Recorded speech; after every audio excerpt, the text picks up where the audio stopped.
정부가 방향을 아주 명확하게 줬기 때문에 그래서 우리 같은 개미 투자자들은 국가가 이렇게 가라 그러면 네 하고 네 하고 따라가면 된다는 거죠.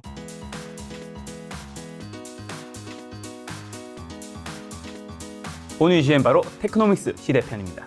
다음 질문으로 큰 정부의 시대에는 정부 정책에 편승해야 된다, 이런 내용이 좀 책에 있더라고요. 자, 이건 이렇게 봐야 되는 거죠. 이번에 코로나는 거는 사실 좀 억울한 부분도 있겠죠. 왜냐면 제가 아주 예쁘게 이 식당 잘 꾸며놨고 레시피 잘 만들고 또 훌륭한 주방장이 계신데 제가 당하고 싶어서 당하는 흐름이 아니잖아요, 이게. 지금 재난이죠. 재난이죠, 그죠? 그러니까 그 누구도 잘못한 사람이 없는 거예요, 이번에는. 없죠. 예를 들면 예전에는 흥청망청 돈을 풀었을 때 신용 위기가 오거나 만약 화폐 가치가 떨어지면서 인플레이션이 오거나 등등의 어떤 인과관계가 있었는데 이번 인과관계는 이 원인이 누구 때문이야? 이건 자연재해란 말이에요. 그렇죠. 그러다 보니까 각국이 아주 적극적으로 개입하기 시작합니다. 그래서 그게 처음에 통화정책 돈을 막 풀었어요. 그렇죠. 그다음에 재정정책. 쉽게 말하면 이 돈을 가지고 어떻게 이용하겠을까, 각 국가별로 기회가 생긴 거죠. 왜냐하면 옛날 같았으면 국가가 돈을 풀어가지고 이렇게 경제를 부양했다 그러면 태클이 들어왔을 거예요 아마. 근데 전 세계가 똑같은 상황이에요. 누구 탓할 수가 없어. 그러니까 미국서부터 어마어마한 돈을 풀기 시작하는 거예요. 유럽은 놔둬, 일본도 놔둬, 한국도 놔둬, 이렇게 되는 거죠. 자, 이렇게 돼버리면 결국 근데 그 지향점을 흥청망청 쓰느냐 아니면 타겟팅을 명확히 할 거냐의 차이가 있는데 한국은 그래서 이 재정정책의 방향이 아까 얘기했던 디지털 뉴딜, 그린 뉴딜 이 두 가지의 명확한 방향으로 가죠. 처음에 서두에서 말씀하셨던 것처럼 주가가 왜 이렇게 갔냐 했을 때 제가 두 가지를 말씀드렸습니다. 큰 흐름을 디지털 트랜스포메이션과 탄소 중립, 이 두 개가 아까 얘기했지만 그린 뉴딜과 디지털 뉴딜 두 개죠. 이건 이번에 조 바이든 정부도 똑같습니다. 그래서 각국의 정부가 그쪽으로 돈을 쏟아붓겠다 하게 되면 우리 같은 이 소액주주들이나 아니면 저희 같은 개미들은 정부 정책이 그쪽으로 간다면 편승을 하라는 겁니다. 디지털 방향으로 돈을 집중하는구나. 그 다음에 탄소 제로? 그러면 결국은 탄소를 배출하는 기업들은 힘들어지는 거야? 자, 그걸 우리가 아주 쉽게 볼 수 있는 과도기적 단계가 뭐냐? ESG입니다. ES 많이 들어보셨죠? Environment, 환경. 그 다음에 Social. 그 다음에 이제 이 거버넌스. 쉽게 말하면 하나는 환경을 오염시키는 애들은 돈줄을 끊어버릴 거예요 라는 거예요. 이게 착하게 사세요 라는 게 아니에요. 쉽게 말하면 탄소 배출을 안 하는 기업이 착한 기업이에요 라는 의미였다고. 처음에 ES를 그렇게 받아들였어요. 저희는 다. 처음에. 뭐야, 착한 기업이 돈 더 벌어? 처음에는 ESG라는 걸 저희 납득하기 어려웠단 말이에요. 근데 이게 보니까요, 굉장히 강압적인 거예요. 무슨 얘기냐면요, 블랙락이 ESG의 프레임에 안 맞는 기업은 돈줄 끌어버리겠다. 자, 화웨이를 잘 보면 그 ESG 중에 거버넌스 문제가 있었던 거예요. 인민군 장성 출신들이 다 C-레벨이요. CEO, CIO, CTO 전부 다 보니까 장성 출신이야, 군. 이건 뭐야? 군 기업이네, 이거는? 그럼 미국 애들 입장에서는 아까 얘기했지만 통신이 그렇게 중요한 시대인데 통신 장비가 보니까 전부 다 중국 인민군 장성 출신들이 있는 기업에서 만든 건데 이게 음모론인지는 잘 모르겠습니다만은 스파이칩이 자꾸 발견된다는 거예요, 안에서. 진짜요? 자, 예를 들면 미국에서 중국을 향해서 그럴 일은 없었겠지만 아주 그냥 저 극단적 예로 중국하고 전쟁이 터졌어요. 야, 중국의 미사일 발사 했는데 발사하는 순간 발사가 안 돼. 발사 안 될 수도 있겠지만 그걸 먼저 알아. 왜냐면 통신에 인터셉트를 한 거죠, 그 정보를. 그러니까 지금 트럼프 대통령 굉장히 과격하게 다 뜯어내. 이 거버넌스 문제가 있었단 말이에요. 그러니까 결국은 ESG라는 게 단순히 착하게 사세요가 아니라 문제가 있는 게 돈줄을 끌어버렸어요. 그래서 지금 화해가 어려워진 것도 그런 거죠. 돈줄이 끊겼다. 앞으로 탄소 배출량이 많은 기업들은요, 지금은 코스트가 얼마 안 들어요. 왜냐하면 탄소 배출이 되거든요. 근데 탄소 배출권이 주가가 막 탄소 배출권 가격이 막 올라요. 그러면 탄소를 뿜어낼 때마다 그만큼 어마어마한 페널티가 있겠죠. 그러니까 나중에 코스트가 되는 거예요. 그러니까 ESG는 굉장히 과격한 프레임입니다. 여기 안 맞추면 너 아웃이야. 그렇게 해서 나온 게 이런 얘기죠. 그 좌초 자산이라고 있어요. 스트랜디드 에셋. 이게 어떤 개념이냐면 지금은 자산인데 분명히 어떤 시간이 흐르고 나면 이게 부채가 되어버려요. 그 얘기가 그겁니다. 제가 예를 들어 철강을 생산할 때 엄청난 탄소를 배출해요. 왜냐면 코크스를 가지고 태워서 고로를 끓여가지고 쇳물을 끓이거든요. 그랬더니 CO2 배출이 막 돼요. 그러니까 지금은 괜찮다는 말이에요. 근데 이게 만약에 탄소 배출권 가격이 폭등을 했다. 그럼 지금 이 쇳값의 코스트가 같겠습니까? 엄청나게 비싸지겠죠. 그게 결국 나중엔 지금은 너 자산 같지? 너 시간 지나면 이거 부채다. 부담이니까. 그래서 나중에 탄소 제로까지 가면 이 기업들한테 어마어마한 페널티가 부과될 거예요. 그러면 그런 프레임을 안다 그러면 지금 투자를 하겠습니까? 그래서 ESG라는 거는 굉장히 무서운 변화예요. 그래서 아까 얘기했던 정부의 정책이 탄소 제로로 만들어 라는 정책이다. 그리고 내 이 돈은 친환경 쪽에만 쏟아 부을 거야. 정부의 돈을. 이게 정부 정책인 거예요. 그럼 우리 입장에서는 아야, 그거 뭐 탄소 제로 되겠어? 야, 탄소 없이 어떻게 만들어? 철강을. 그게 아니라 이쪽의 프레임에 맞춰가는 게 맞다는 거예요. 이미 그렇게 정해진 거니까. 정해진 거니까. 그리고 또 예를 들면 금리 낮출 거야 하게 되면 금리를 낮춰? 그럼 역으로 기술주들 밸류에이션이 높아지겠네? 왜냐하면 우리가 이 주가를 이루는 요소 중에 요구 수익률 빼기 성장률이라는 게 분모거든요. 네. 그럼 성장률은 더 커져 여기가? 그럼 요구 수익률은 금리가 낮아지면 작아져? 그러면 차감 항목은 커지고 빼는 항목은 작아진다면 분모가 확 줄어들겠죠. 네. 그러니까 밸류에이션이 확 커지는 거예요. 그래서 기술주와 금리하고는 역의상관관계다라는 게 뭐냐면 금리가 높아지니까 최근 들어 조정을 받죠. 조정받았죠. 반대로 금리가 계속 낮아지니까 기술주가 밸류에이션이 확 올라가죠. 네. 그래서 보통 기술주하고 금리하고는 역의상관관계가 있다고 얘기를 해요. 네. 그래서 그게 정부 정책이 금리를 제로금리로 만들겠다. 이렇게 되면 밸류에이션이 팍 튀는 거예요. 그러니까 정부 정책에 맞서지 말라는 그런 겁니다. 이게 너무 드릴 얘기가 많은데 네. 하여튼 정부가 방향을 아주 명확하게 줬기 때문에 네. 제가 이렇게 흐름을 갔다. 그래서 우리 같은 개미 투자들은 국가가 이렇게 가라 그러면 네 하고 따라가면 된다는 거죠. 네. 야, 그럼 국가가 어쨌든 뭐 그린 유질이든 뭐 디지털 유질이든 어쨌든 이런 쪽에 많이 좀 속한 섹터라고 본다는 게 우리가 성장주라고 좀 본다면 예. 성장주에 투자할 때 주가의 결정 요인은 좀 뭐라고 봐야 되나요? 많이 있겠죠. 그러니까 아까 말씀드렸지만 디지털 트랜스포메이션 쪽으로 간다. 네. 그러니까 정부도 사실 규제가 많아요, 참. 네. 예를 들면 클라우드 같은 경우도 한국은 다 규제를 했잖아요. 네. 뭐 데이터 3법 이런 게 다 그런 겁니다. 근데 보니까 하도 막다 보니까 삼성, LG, 뭐 현대할 것 없이 다 보니까 뭐 해외 클라우드 다가 있어. 그러니까 사실은 규제가 되게 중요합니다. 그러니까 테슬라도 이런 게 있죠. 한미 FTA 때, 5만 대까지는 미국에서 인가를 얻었으면 한국에서 딴지 걸지 마라는 규제가 있어요. 그러니까 사실 테슬라를 얼마나 지금 괴롭히고 싶겠어요, 정부가. 그렇죠. 오해의 여지도 있는데 사실은 뭐야, 우리는 지금 계속 못하게 막았는데 이상한 놈이 들어와가지고 막 데이터 다 모으고 있고 타다가 1,500대에서 아웃됐어요. 맞아요, 진짜. 근데 지금 테슬라 몇만 대 있죠. 다 데이터를 게더링 하고 있을 거 아닙니까? 그죠? 서울에 있는 구석구석까지 고 지방 구석구석까지 가서 우리 도로가 어떻게 꼬꾸라져 있고 도로의 기울기는 얼마고 도로폭은 얼마고 옆에 가로등은 몇 배가 바뀌어 있고 간판은 어디 있고 고객들이 다 데이터를 모아주고 있네요. 어디 CCTV가 있고 다 할 거 아닙니까? 그죠? 네. 근데 우리나라는 되게 협토해요. 작아요. 미국처럼 큰 데는 아무리 테슬라가 많이 보급돼도 데이터를 모으는데 한계가 있단 말이에요. 그 대한민국은 너무 좁아서 사실 테슬라가 구석구석 다 가면서 구석구석 다 볼 거란 말이에요. 네. 그 대한민국은 또 한쪽이 좋은 게 뭐냐면 5G 통신 너무 잘 돼 아니면 있죠. 인터넷 통신 잘 돼 있다는 게 뭐냐면 좁기 때문에 네. 사실 미국처럼 광활한 영토에 뭐 사막 한가운데까지 다 박을 필요가 없다는 거예요. 근데 한국은 좁기 때문에 아마 자율주행이 된다 하더라도 물론 이제 그렇기 때문에 더 옹기종기 막 탁탁탁 붙어서 더 힘든 게 있겠지만 데이터 게더링이나 이런 것도 더 편할 수 있는데 자 그래서 좀 아쉬운 게 아까 얘기했지만 규제 테슬라 같은 경우는 그렇게 들어와서 지금 이제 뭐 몇만 대가 데이터를 모으고 있을 거 아닙니까? 네. 이런 부분이 참 아쉬운 거는 클라우드도 그래서 아마존의 AWS 그다음에 뭐 지금 이제 마이크로소프트 애저 이런 것들이 너무 한국이 다 규제로 막고 있을 때 들어와서 커져버렸어요. 그 자율주행도 우리 규제가 뭐 이걸저걸 막고 있을 때 너무 커져버렸어요. 지금 테슬라가.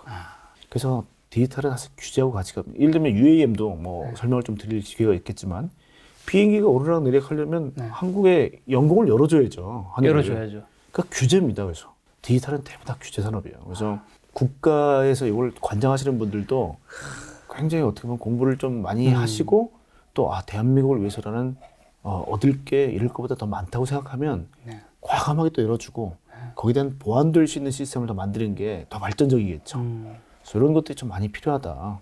근데 아쉬운 부분도 있어요. 한국 너무너무 잘하는데 규제 때문에 좀 막혀있는 부분이 많아요. 그럼 산업은 규제가 이제 성장성을 좀 가로막는 거라면 주가는요?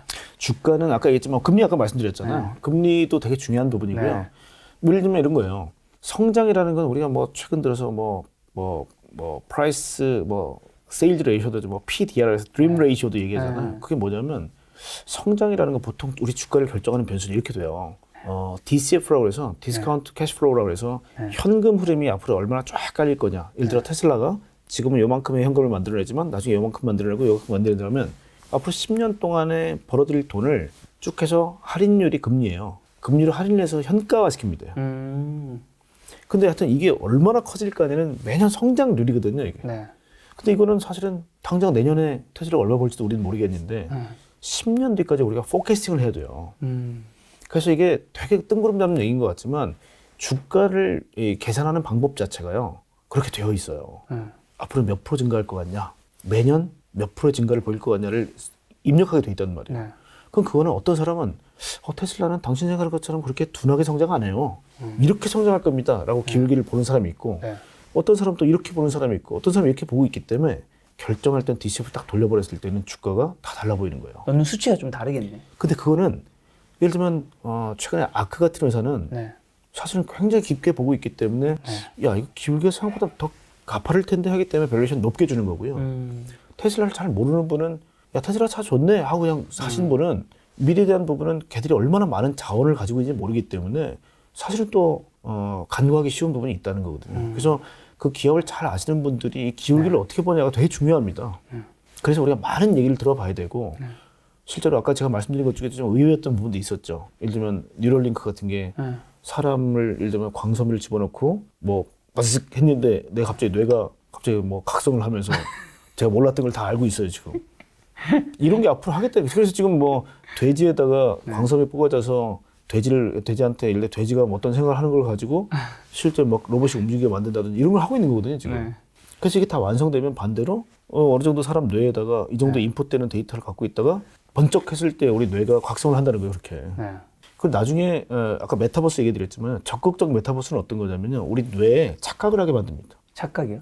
네, 무슨 얘기냐면 지금은 우리가 뭐 2D를 봤다가 네. 여기다가 뭐 햅틱 반응이 나오는 걸 막 쓰고 네. 넣고 3D를 보게 되면 그렇죠. 지금은 우리가 디지털과 만날 수 있는 게 뭐예요? 2차원 공간의 스마트폰 정도의 작은 거 이걸 가지고 우리 디지털 세계와 만나죠. 네. 이걸로 주문도 넣고 이걸로 게임도 즐기고 네. 유튜브도 보고 근데 이게 3차원이 되면 어떻게 되겠어요? 이게 헤드마운트 디스플레이가 되면서 네. 이걸 보게 되면 우리는 360도 그 어디를 봐도 아, 다 볼 수 있죠. 네. 거기다가 4D는 뭐냐? 장갑, 글러브가 햅틱이 와요. 빠지직 뭐 예를 들어 오거나 아니면 도르륵 우리 햅틱이 오거나 수술 입어요. 수술 입게 되면 예를 들면 압력도 느껴지고 우리가 가상현실 세계로 들어가는 거군요. 들어가는데 그렇게만 해도 내가 4D를 하더라도 마치 우리가 4D 영화를 가보시면 뭐 바람도 불고 뭐 비도 뿌리고 하지만 착각을 하지만 아 이건 극장이라는 걸 우리가 알잖아요. 알죠. 근데 나 말씀드리면 나중에 뇌에다가 착각을 하게 만드는 거는 뭔가의 신호를 쭉 주면 우리가 완전히 몰입할 수 있어요. 그러니까 그게 아주 적극적인 메타버스는 우리 네. 뇌에도 어느 정도 신호를 줘서 착각하게 만들 거라는 거거든요. 네. 그렇게 되면 정말 완벽하게 현실과 메타버스 공간을 구별 못할 수도 있어요, 우리가. 네. 그러니까 그렇게까지 진화가 되는 거예요. 그래서 어떤 앞으로의 어떤 그 아까 얘기했지만 디지털이라는 부분은 네. 앞으로의 세계가 어떻게 변할 건지에 대한 어떤 상상력이라는 게 굉장히 구체적으로 그걸 말씀해 주는 분이 있다면 그쪽 밸류에이션 더 커질 수 있어요. 그래서 지금 성장주는 뭐 그냥 단순히 수치로 보면 뭐 금리하고 여기 상관된 게 있다지만 네. 앞으로 성장은 그로스, 앞으로 성장이 어떤 각도로 될 거냐에 대해서 많은 사람들이 다른 스펙트럼을 제시할 거예요. 그래서 그거는 기술에 대한 스터디가 되게 중요하겠죠. 그 메타버스는 좀 이렇게만 들으면 사람들이 좀 원하다는 부분이 있을 것 같은데 좀 관련된 기업들은 어디가 있는 거예요? 그러니까 지금은 당장 뭐 우리가 우리나라에서 이제 뭐 아니 삼성도 하고 있죠. 삼성도 이제 뭐 갤럭시에서 제가 봐도 이제 헤드업 디스플레이를 하는 쪽이 있을 거고요. 네. 그다음에 미국 같은 경우는 이름이 공교롭게도 테슬라가 같은데 테슬라 숫이라는 회사가 원래부터 이 마치 딱 보면 우리 해녀복 같아요. 까만색으로 돼 있는 숫을 네. 입으면 안에 센서하고 그다음에 네. 온도를 하게 있어서 그걸 딱 끼고 있고 쓰고 있으면 착각에 빠지게 만들어요. 뭐 그런 회사들도 있고요. 그러니까 메타버스는 워낙 범위가 넓기 때문에 네. 지금 예를 들면 뭐 유튜브 이런 것들도 나중에 3D 구현하거나 네. 소니 같은 데도 지금 이 CS 가면 어떻게 돼 있냐면요. 저는 CS 갈 때마다 깜짝 놀라는 게 사람은 똑같이 수트를 입혀요. 네. 거기서 이 점을 포인트를 찍습니다. 그러면 중학생 둘이 앞에서 그냥 그 안에 들어가서 그 옷을 입고 탁구를 쳐요. 똑딱똑딱 치고 있는데 이쪽 디스플레이에서는 외계인 둘이 탁구를 치고 있는 것처럼 보여요. 그건 뭐냐면 사람을 센싱해서 바로 그냥 잡아도 여기다가 왜 그렇게 해서 지금 라이언킹 실사판 혹시 보셨나요? 아니 못 봤어요.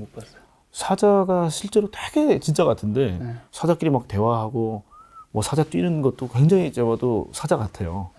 근데 그걸 어떻게 만들었냐면 사람이 네. 그 수트를 입고 네. 들렸을 때 사자에 이런 것들이 미리 입력되어 있는 3D가 그대로 구현하는 거예요. 네.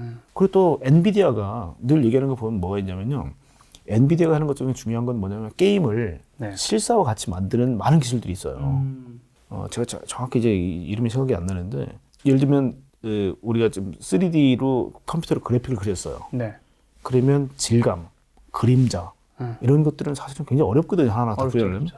근데 시스템은 어떻게 해놨냐? 그냥 요거를 스위치를 딱 눌러버리면요. 그냥 위에 조도만 위에 그냥 세팅만 해주면 그림자가 자동으로 생겨요. 굉장히 실사 같습니다. 자, 그러면 반대로 게임을 만든 거는 딱 봤을 때 이게 실사인지 아닌지 잘 구별을 못 해요. 네. 반대로 사람이 실제로 실사에서 했던 거를 디지털로 만들기도 해요. 네. 아까 얘기했던 소니가 그런 거죠. 자, 그러면 메타버스를 인발브 될 수 있는 회사들이 굉장히 다양해질 수 있는 거예요. 엔비디아도 제재작년이죠. 제재작년에 네. 들은 거 보면 마치 게임을 실사처럼 만드는 것들을 보여줬고요. 소니도 그렇게 해서 앞으로 그 영화 만들 때 너무 쉬운 거죠. 그렇게 되면. 지금 다 컴퓨터 그래픽을 만들어야 되는데 예를 들면 토이스토리를 만들 때 사람이 그 옷만 입고 내가 그냥 인형인 척하면 그냥 그건 다 영화가 되는 거예요. 얼마나 쉬운 앞으로 스턴트맨 같은 필요 없어지겠죠. 그러면. 굉장히 영화를 만들기 쉬워진다는 거예요. 그래서 그게 메타버스라는 게 되게 좀 광범위해 보이지만 앞으로 영화 업체하고 게임 업체가 싸울 수도 있습니다. 어떻게 보면 엔터테인먼트의 뭐 가수들이나 그런 것들도 그래서 게이미피케이션이라는 게 그런 거예요. 네. 자, 예를 들면 이번에도 BTS가 네. 빵야라는 플랫폼을 통해서 VR로 저거 공연을 해서 돈을 많이 벌었어요. 그러니까 이제는 뭐 실제 무대에서 물론 이제 가장 이제 뭐 밸류가 높은 거는 실제 그렇죠. 우리 스타가 앞에 있어서 부르는 거지만. 직관. 예. 근데 이번에 아무래도 코로나가 딱 터지고 나서 다 제한되다 보니 네. VR 기술로 그 누가 돈을 내고 하더라도 아깝지 않을 정도의 영상이나 현실감에 몰입시킬 수 있는 기술이 있어야 돈을 낼 거 아닙니까? 그렇죠, 그렇죠. 그런 거 따지게 되면 앞으로 아마 연예기획사, 그러니까 뭐 연예기획사나 아니면 엔터테인먼트 회사, 게임 회사, 그다음에 아까 했던 엔비디아 같은 기술 회사, 네. 아마 많은 업체들이 이 메타버스라는 걸 가지고 싸울 거기 때문에 네. 단순히 메타버스를 구현하는 어떤 그런 기술뿐만이 아니라 네. 실제 뭐 많은 이 플랫폼 기업들이 메타버스를 가지고 싸울 거예요. 그래서 현실과 이제 가상은 싸워야 된다. 그리고 아까 말씀드렸지만 조금 이거는 좀 무서운 얘기기도 한데 제가 아까 O2O 오프라인의 끝판왕이 로봇이라고 말씀드렸죠. 로봇, 온라인이 플랫폼. 그렇죠. 네. 이 오프라인이 그냥 만약에 이렇게 되면 지금 노동력들 우리 아까 긱 이코노미로 막 노동력을 제공했던 사람들이 완전 로봇화이제이 되면 어떻게 되겠어요? 사라지죠. 그래서 노동의 소외라는 부분이 따라와요. 그래서 지금 정치관들이 활발하게 담론을 오고 가는 게 기본소득입니다. 기본소득은 뭐냐면요. 어떤 차별화가 되지 않고 모든 사람에게 예를 들어 100만 원, 200만 원을 매달 나눠준다는 거예요. 이게 아주 무서운 얘기지만 어떻게 보면 우리가 이 먹고 사는 그렇죠. 최소한의 의식주를 해결해 주겠다는 기본소득이에요. 네. 자, 그러면 사람의 욕망이 사라지나요? 아니요. 사람 욕망 그대로 있겠죠. 네. 그러니까 욕망을 표출하는 게 현실 세계에서 내가 그러니까 이제 결국 나설 수 있는 직장이 없어지고 한다 그러면 사람의 욕망, 심미적 욕구, 아니면 참여 욕구, 아니면 돈을 벌어야겠다는 욕구 이런 네. 것들은 그대로 있기 때문에 네. 전이가 그대로 가상 공간으로 갑니다. 그래서 이건 어려운 얘기가 아니에요. 예를 들면 이번에 코로나 때 집에서 뭐 하셨어요? 그러면 뭐 넷플릭스 보고요, 유튜브 보고요, 그다음에 저 그냥 페이스북 했어요가 지금은 기술이 그렇기 때문에 거기 가 있는 거지. 우리가 가상 공간이라는 게 그게 막 대단한 개념이 아니에요. 이미 우리도 상당히 가상 공간에서 시간을 보내고 있단 말이에요. 근데 이게 아까 얘기했던 이런 어떤 디지털 디바이스들의 도움을 얻어서 착각을 하게 만드는 거예요. 그러니까 나는 지금 2000공간에서 재미없게 왔다 갔다 했다면 야. 나중에는 메타버스라는 거는 완전히 가상 공간에 들어가서 네. 아까 얘기했지만 김작가 월드를 만들었어요. 네. 예를 들면 여기서 놀다 가세요. 이쪽 가면 1970년대 향수를 느끼게 해주는 골목을 조성해놨고요. 이쪽은 천국을 제가 재현했어요. 오시면 아마 행복하실 거예요. 뭐 이런 식으로 해서 막 월드를 만들었어요. 그럼 누군가는 야 이거 끝내주게 잘 만들어놨네 이 공간. 재밌어요 왔더니. 그리고 많은 분들이 아바타로 들어와가지고 거기서 커뮤니케이션도 있어요. 예를 들어 뭐 김 작가님 팬들이 와가지고 여기서 막 서로 어떤 문학에 대해서 논하고 새로운 책에 대해서 막 같이 토론하는데 다 아바타들 다 훌륭해요. 이렇게 돼서 자 그러면 오늘 노시다 가시는데 오늘 회비 얼마입니다. 대신에 이거는 디지털 화폐로요. 할 수 있다는 거예요. 그럼 여기서는 내 욕구가 뭐냐? 나는 사람들하고 만나고 싶은 욕구도 실현됐고요. 네. 김 작가님이 돈을 벌고 싶은 플랫폼도 여기서 이루어졌기 때문에 돈도 벌 수 있어요. 그렇죠. 그게 아까 얘기했던 CBDC 같은 경우는 환가도 돼요. 아니면 이게 더 커지면 일단 이게 리브라다 예를 들면 그럼 이걸 가지고 페이스북에서 물건도 살 수 있고 음식도 사 먹을 수 있기 때문에 통용이 된단 말이에요. 법정 화폐일 필요가 없어요. 야, 그러니까 아까 얘기했던 것들이 다 이렇게 녹아 들어가는데 메타버스라는 거는 결국은 사람의 어떤 소외가 된다 그러면 네. 자연스럽게 그 공간으로 들어가서 인간의 욕구를 실현하기 위해서 아마 현실에서 열심히 산 것처럼 네. 정말 디지털 공간에 열심히 사실 거예요, 다들. 아니 저 지금 두 가지 생각나는 게 예전에 예, 제가 리니지라는 예, 게임이 예. 굉장한 페인이었거든요. 거기서 충족되는 욕구가 있어요. 현실에 저는 그 당시 이제 저는 진짜 뭐 별것도 없고 나이도 20대 초반에 뭐 자격증도 없고 학점도 엉망이고 그랬는데 거기서 검 좀 높은 거 가지고 있고 이러면 이제 뭐 내가 누구 좀 때리고 하면 내가 뭐 강하게 느껴지고 이게 약간 좀 연장선에 있는 거잖아요. 자, 이렇게 한번 보세요.